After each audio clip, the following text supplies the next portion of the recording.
Assalamualaikum warahmatullahi wabarakatuh.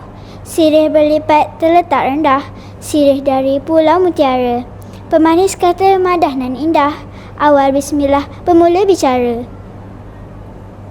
Izinkan saya memperkenalkan diri.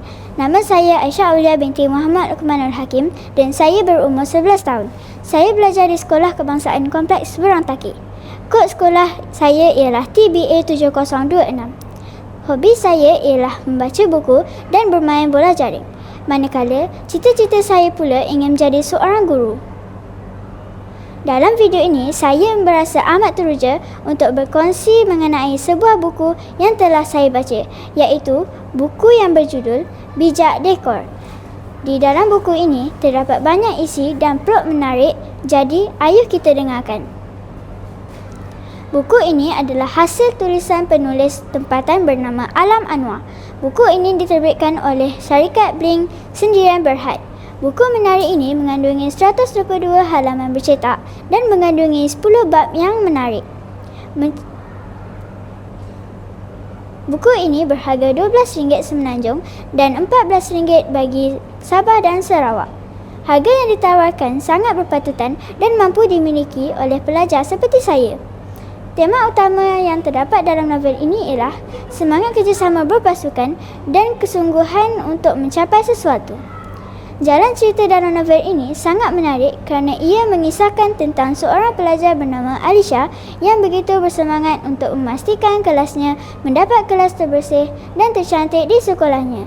Hal ini kerana sebelum ini, kelasnya sangat popular dalam kalangan warga sekolah sebagai kelas tercorot dalam aspek kebersihan. Pelbagai usaha dan cara yang diambil oleh Alisha dan rakan sekelasnya bagi mencapai hasrat mereka walaupun tidak mendapat sambutan daripada pelajar lelaki kelasnya. Bermula daripada mengecat kelas, memasang karpet sehinggalah alas meja, semua adalah hasil sumbangan daripada ibu bapa mereka. Usaha mereka akhirnya membuahkan hasil apabila akhirnya buat kali pertama kelas Alisha dinobatkan sebagai kelas terbersih di sekolahnya. Alisha rakan-rakan sekelas termasuk guru kelasnya begitu gembira dengan pencapaian itu. Langit tidak selalu cerah. Begitulah nasib Alisha dan rakan sekelasnya apabila kejayaan yang dicapai telah menimbulkan hasad dengki. Kelas mereka telah disabotaj dan dirosakkan oleh kelas yang lain.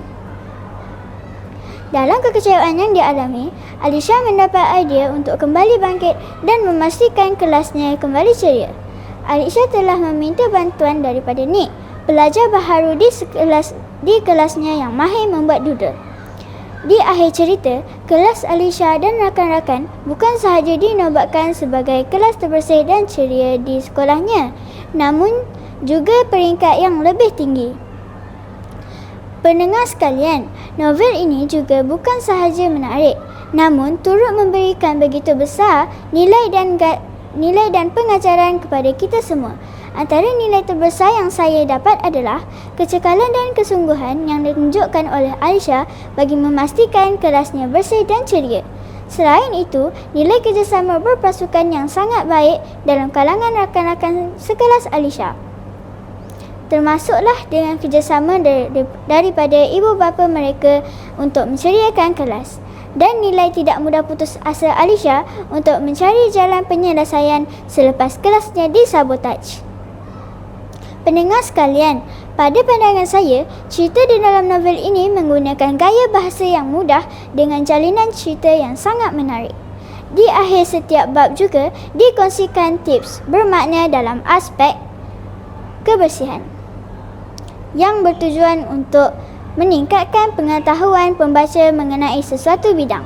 Namun, ada sedikit kekurangan yang saya dapati dalam novel ini, iaitu penggunaan gabungan bahasa yang membuatkan saya agak keliru dan sukar untuk memahaminya.